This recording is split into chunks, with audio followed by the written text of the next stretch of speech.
الحمد لله رب العالمين، والصلاة والسلام على أشرف المرسلين نبينا محمد وعلى آله وصحبه أجمعين، أما بعد. قال الله تبارك وتعالى في سورة الأنعام: أعوذ بالله من الشيطان الرجيم. قل من ينجيكم من ظلمات البر والبحر تدعونه تضرعا وخفية لئن أنجانا من هذه لنكونن من الشاكرين.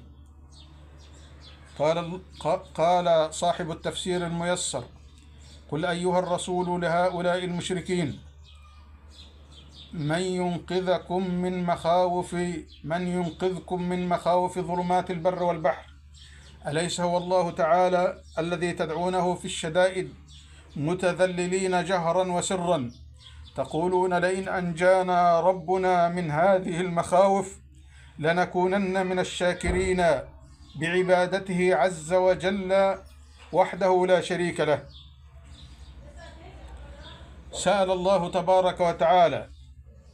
أمر الله تبارك وتعالى نبيه أن يسأل هؤلاء المشركين الذين يسألون غير الله تبارك وتعالى ويستغيثون بغير الله تبارك وتعالى،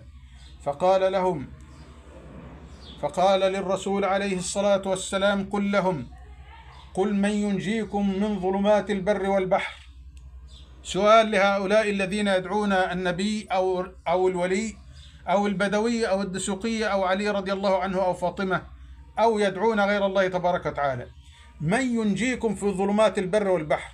أنتم حينما تكونوا في وسط البحر وهاجت الأمواج واهتزت بكم السفن وكادت أن تغرق، ترفعون أيديكم إلى الله وحده سبحانه وتعالى وتسألونه وحده النجاة وتدعونه تضرعا وخفية،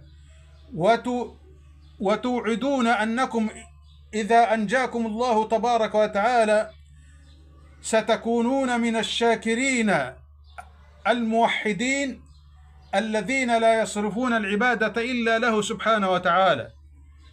فإذا أنجاكم الله تبارك وتعالى إلى البر نسيتم ما تدعون، نسيتم الله تبارك وتعالى وأشركتم به. ولذلك قال الله تبارك وتعالى: قل الله ينجيكم منها ومن كل كرب ثم أنتم تشركون.